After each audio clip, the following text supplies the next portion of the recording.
Speaking of talk tapes, Yeah.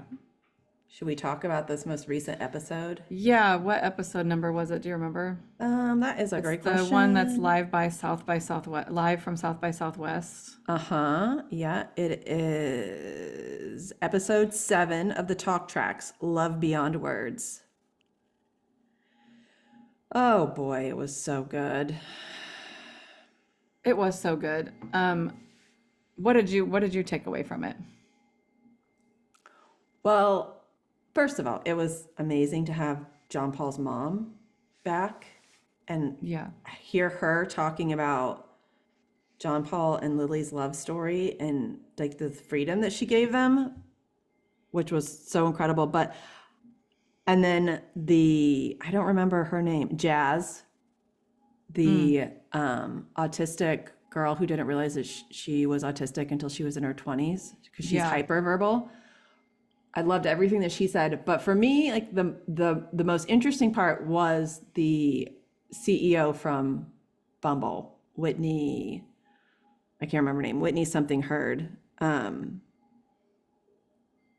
how she was talking about like how they got it all wrong, and the thing that's missing in dating, especially the dating apps, is basically teaching people how to love themselves first so that then and get to know themselves. She said that to know yourself so then you can love yourself so then you can love someone else and you can call in the right person. And I was like, that is what the fucking cards are all about. Yeah. Well, right. That's what we always say about the cards. It's like you've got to know yourself first. You've got to know yourself to be able to work on these like intuitive abilities too. But what I thought was interesting was like it's like the outlook on the pivot of what she's looking to do with Bumble. I mean, this has just been since January. Like she's saying the talk tapes like really kind of changed her life. Like she had actually left Bumble and then she came back to it because of the talk tape or because of the telepathy tapes. Anyway, but what she was talking about was like knowing your values. And she said that's really the thing that makes a long-term relationship work. And your reaction to that was really funny and so different than mine. But just to put a background on this, I'm a club. Clubs are all about like knowledge and information. And Candy's a diamond, and diamonds are all about values and understanding what's important and what to focus on. And my reaction to the value when she said, "Oh, you've got to know like what are your top 4 values?" And I was like, what family? Like I don't know. Baking is that a value? Like what? I fucking know. Chocolate, coffee, are those values? Are those values? I don't have any idea. And Candy's reaction was totally different. What was your reaction? My reaction was, oh, right, like integrity, responsibility, dependability. And then I got like a little bit hung up on what would the third one be? But it's like they just, boom, came right out. Yeah, Candy knew exactly what her values were because she's a fucking diamond, so she knows her values. That is so awesome. But what I was really thinking about when she was talking about that was, so the cards, like, so we have cosmic vibes lookup on our website, lookups on our website where you can look up your 2 cards and how they're compatible. And compatible is not the right word because that's not right. It's just not the right word, but it's the word everyone understands. And so basically between 2 cards, so the cards are laid out on spreads that look like the periodic table of elements. And depending on where your card is in relation to another card, it creates these fixed energies between the 2 of you, mostly based on the planets. So if you're familiar with astrology, like you would understand if I say you have a Mars connection or a Jupiter connection, what kind of energy that brings. So we've picked out just like the top 2 connections for between each card. And there are multiple, but it gets really like soupy and convoluted if you have too many, I think. So what like struck me in our reports, we have this about each connection is the cards say basically there's 3 facets to these connections, and it's the level of like passion or magnetism. So this can be true sexually or not, it doesn't matter. Like it's those people you're just like, oh my gosh, I just feel like I know you. I'm so drawn to you. Like you're drawn together. So there's that level of magnetism and passion. That is not an indicator of a long-term relationship. That is an indicator of great sex life. That's actually an indicator of how well you might actually nail like nail down a project together and gets shit done because there's fire there. There's challenge, the level of challenge. So how challenging is this going to be?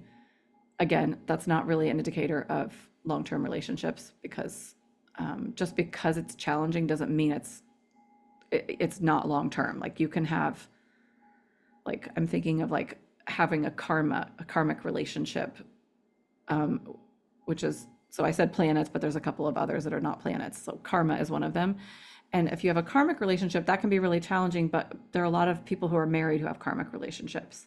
So like maybe you work through some of that karma and then that kind of smooths out or whatever. So it's not necessarily going to like make or break. But the one that is really indicating that term connection is the one. There is one where it's like, what do we call it? Magnetism, challenge, friendship. So we call it friendship on our reports, I believe. So it's like, that is the one where you have shared values. That is the one that would indicate that this could make for a good long-term relationship. Which is what she said in the episode, not to give too many things away. There's so much stuff in this episode, though, it would be impossible for us to give all the awesome nuggets away. But she said that based on her experience and all of the data that they have collected, if there is a strong friendship, the relationship is far more likely to succeed. Yeah, and she incorporated your shared values. Mm-hmm. So Yeah. do you have the same outlook for like what kind of family you want, or maybe you don't want a family, or how much time you spend with the family you have, like all of that, whatever the fuck values are. I don't know, I still don't know. I still haven't looked at my values. It's a good exercise I need to do soon. But if you think about it too, it's not quite the echo chamber, but it's a little bit about, I can't remember who did the study, but somebody was talking about how we essentially, like the people that we surround ourselves with are like-minded people that that become our friend group. The study was done, I think, in relation to politics, but it's because on some level there are shared values, whether it means that we have the same beliefs around gay marriage or DEI stuff or political alignment, religion, like whatever it is, there's something shared that creates this beautiful foundation for a friendship to blossom out of, which often just starts from the ability to have really good conversation. Yeah. The other piece that we talk about in the cards with friendship is this, like, that's why I said it is like compatibility. It's, do you like to do the same things? Mm-hmm. So that's kind of what I was saying was like, we use the word compatibility, but it's only 1/3 of the energies of the like 3 legs of the stool that the energy describes. Yeah. So, but the reports will tell you what the level of friendship, magnetism, and challenge are for each of the 2 energies that you guys have between you. So they're basically like, if it's like high challenge but low friendship, like good luck with that, because it's not probably going to last. Like that's pretty tough. That's tough for it to be long term, but it doesn't mean that you're not growing and learning and all that stuff too while it's happening. But the best would probably be high friendship, high magnetism, low challenge. Yeah. But the friendship can really like tilt. Like it can really, it's like the strongest leg of the stool for a long-term relationship. True that. And I would also say, like, if you pull a report, you get a report from our website and you're looking at the report that you have with someone else and you're like, oh my God, like we've got Pluto or Saturn or something that is a little bit more challenging.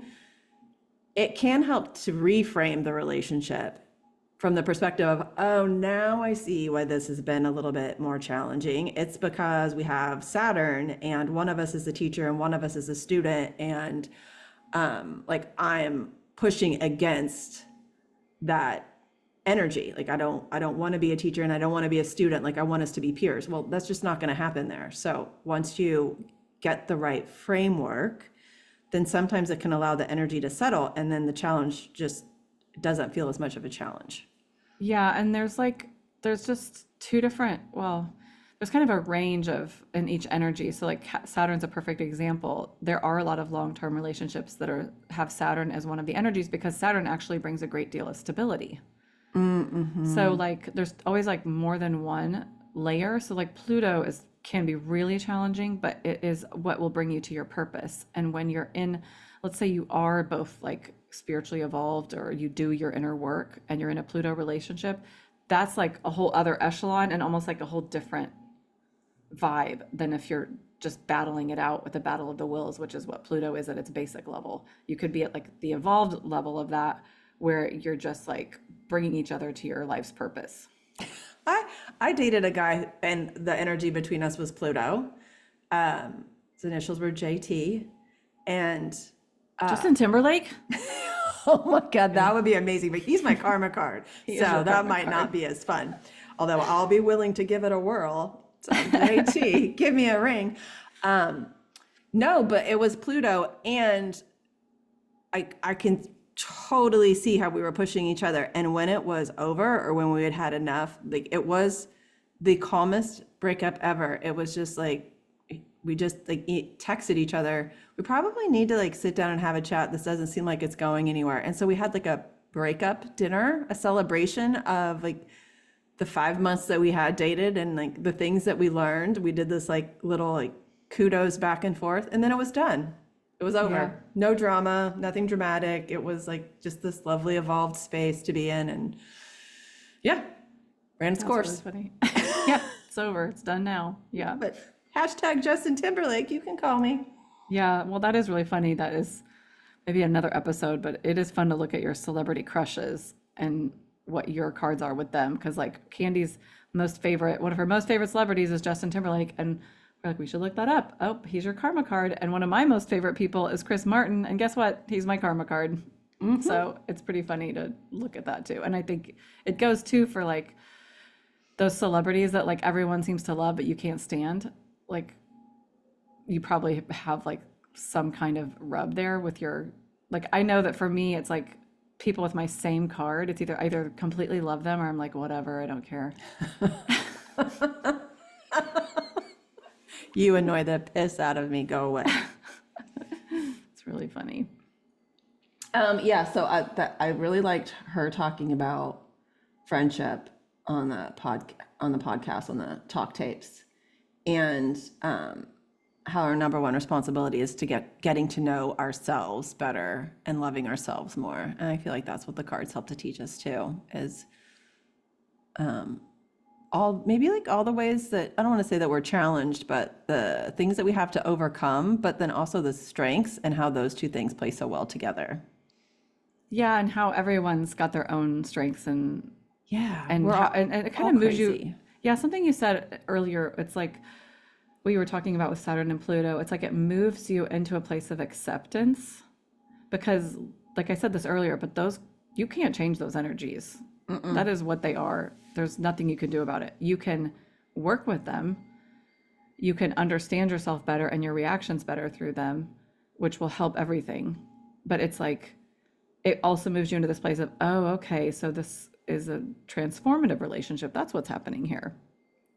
And, cool. And the same with seeing who you are, like through the lens of the cards and your card. It's like, it can move you into this place of like, oh, and I think making like patterns and things or like gifts and things conscious.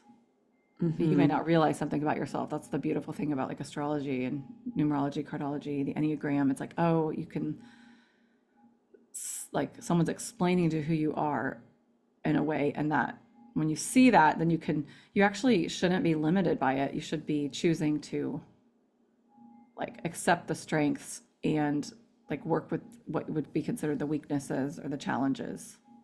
I mean, it's a little bit, I was going to say this earlier, but you're just reminding me of it. I feel like when we heard that episode of the talk tapes that made everything about the course that we're working on click into place, it was because we were getting the reflection back. Like we weren't having to create the thoughts or the ideas. They were sitting in there, but we were sort of stuck around them. And now we were listening to this episode where everything was being reflected back to us, and we were able to just accept it and like to take it as gifts. And that's what I think, the cards or astrology or whatever does. It's giving us that reflection of seeing ourselves. You said this to me the other day when I was complaining about something. It's when something is so core to your being, it's not possible to see it. Like it's who you are. It just is. And it takes that reflection to be able to see it.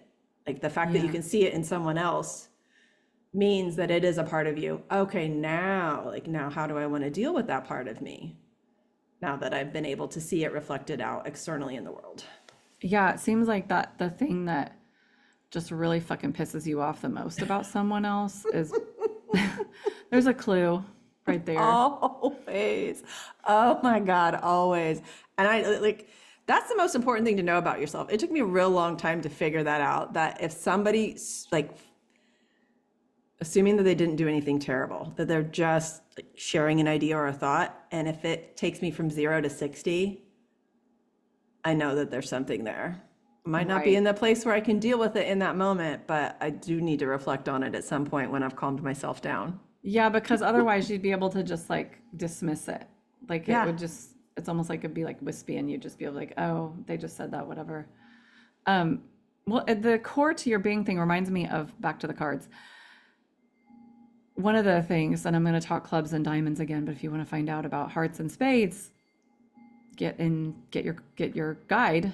I'm talking about clubs and diamonds because that's who Candy and I are. But so clubs are constantly talking about what they know. They're asking you what you already understand. They kind of can't move forward without understanding what everybody else understands. So they're looking at everything from a knowledge perspective and an information perspective. The diamond people will help, and clubs and that they'll be like, no, wait, it doesn't matter what all the information is. We just need to know what's important right now. But I've started paying attention to the words that come out of my mouth, and I hear myself saying, I know all the time. I know this. Like, do I know? Do you know? Like, I use the word know all the time. KNOW. Okay. So then I'm like, the other day I was listening to the radio. I don't know what I was listening to, but, or maybe it's probably some Instagram thing, whatever. And they were like, okay, they've taken all of Taylor Swift's songs and they've taken all the lyrics and they've put them into a magic machine, and they figured out what are the words she uses the most, the phrases that she uses the most in all of her songs. And they even like, somebody even made a word cloud, and it's either I know or don't know. And she is a club. Right. That's She's a how five like of clubs. that is how core to this you are. And so like I would be curious. I mean, my just dream in life is for us to have a huge audience so that we can then like send questions out to people and get back like, what do the diamonds say? I mean, I have it, like we have it written down, but I really want to hear from people's real experiences. I think it's like what do you prefer? What's important, what matters? They don't like, I don't think you use the word value too much, but it's prefer, like what's important. That's the same kind of. Yeah. I use important a lot. Okay. Is it important? Do we Yeah, care? How much do I care yes. about this? Stuff like that. Yeah. There you go. See, like, and so it's looking at like that. And so like, I think hearts would be they're on the emotional level. So I think it should be like, do you enjoy that? Like, how do you feel about that? They maybe are retargeting to feelings, although they could be totally shut off from their feelings. So that's a whole different issue. And then spades are like the action people. So what's the plan? And what's like then I have that too, because, and this is getting into the weeds, but it's like, we have more than one suit. We have all the suits in our hand, but like we're going to have two really primary suits. And someday we'll teach a class about this, but my other suit is spades. So I do, and sixes naturally want to have a plan. So Candy and I are both like sixes, so we want to have plans. So I think spades should be asking like, how are we actually going to get that done? And like, what's the action step you can take forward with that? So anyway, I just like, I find it so fascinating that there's proof out there that this is just so part of who you are. You don't even realize that's what you're doing until you realize that's what you're doing. And then you can watch yourself doing it. And then you can learn from the other suits, like how to be more holistic in your thinking. Because Candy's taught me to like get out of the weeds of knowing everything and like explaining everything and just being like, what's the priority though? What is the important thing? And kind of reworking that in my brain. Even as I'm talking on like this podcast, I've been like, that's how much she's taught me. Cause like, I would be like wanting to give you every fucking piece of information about the cards right now. And you'd be like, could you shut the fuck up, please? Thank you so much. It's too much right now. And conversely, you've taught me to dig in more. Like sometimes I fly, not surface, but like you know, maybe I fly at about 6 feet deep and I don't like really dive in, and it leaves me feeling a little bit short, like I've shorted myself than when I'm interacting like with you or with Justin, because he's a club too, because like you guys can go so deep on stuff. And I'm like, oh, I'm like just out here like just blowing in the breeze, like making priorities of shit, or like, you know, like deciding whether that's important to me or not. I don't even know that much about it. Okay, cool, Candy, like maybe dig in. And clubs are also like, you guys have way more fun. Like it's the For adolescent. teenagers, the clubs are Right. the teenagers. Exactly. Diamonds are the adults.